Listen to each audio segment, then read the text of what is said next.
Gaslighting. We don't actually love the person in front of us, we love the emotions and excitement they create in us. Friedrich Nietzsche.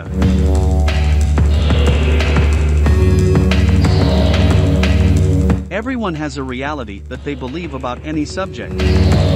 When two people talk about a topic, they compare their realities. For example, let's say we're talking about pineapple pizza. I say it's a great recipe and you say you don't like it. We list our arguments back to back. And suddenly I tell you, you are approaching the issue very wrong.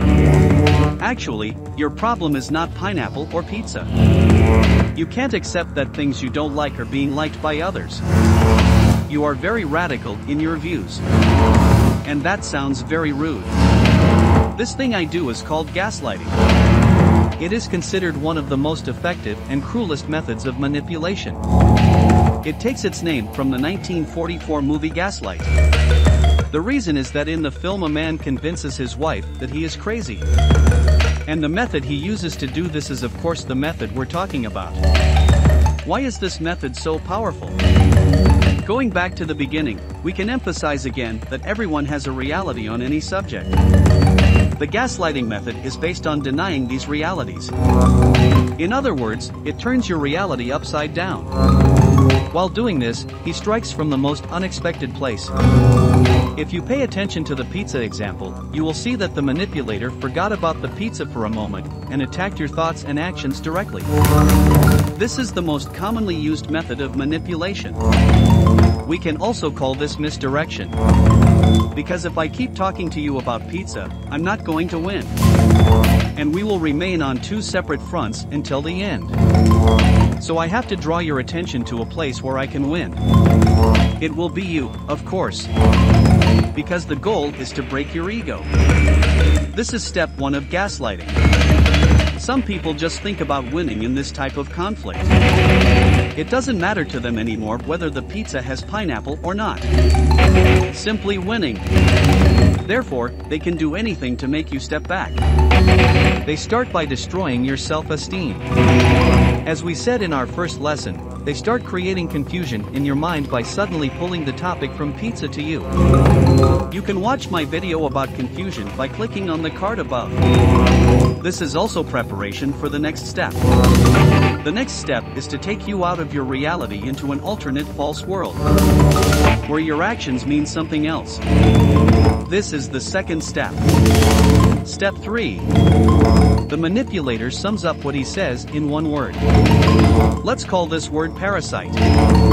Step 4 is social pressure. That is, to convey to you that some social group that is valuable to you will not accept your thoughts. The verbal part of the manipulation ends here. And the 5th, internal struggle part begins. This part can last for 2 to 3 months. The word parasite is constantly running through your mind. And you think how right the manipulator is. If there is someone around you who is constantly gaslighting you, this process repeats itself endlessly. After a while, a person exposed to this becomes someone who lacks self-confidence and wants constant change. Depression-like symptoms such as lack of attention and lack of self-sufficiency begin to appear. In this case, people place manipulators in the center of their lives. And they are constantly trying to prove themselves to them. Knowing all this, let's analyze our previous example again. You are approaching the issue very wrong. The opening. Actually, your problem is not pineapple or pizza. Step 1, misdirection. You can't accept that things you don't like are being liked by others. Step 2, false reality. You are very radical in your views. Step 3. Here the word radical is used as a parasite. And that sounds very rude. Step 4. Social pressure. After this conversation, you will think about how radical you are. This is the 5th step. How can we protect ourselves from this? As we mentioned, the first step started with the topic moving away from pizza. If you feel this way, tell the other person that you don't want to go off topic. But maybe it's not just about pizza. Maybe you are experiencing this with someone you are in a relationship with. And if it's serious, you won't be able to stop it. It is best to start by calming the other party's nerves when you feel aggression during the conversation. If you do, you'll put out the fire before it starts. You can watch another video I made to learn how to calm someone down. I'll put the link above.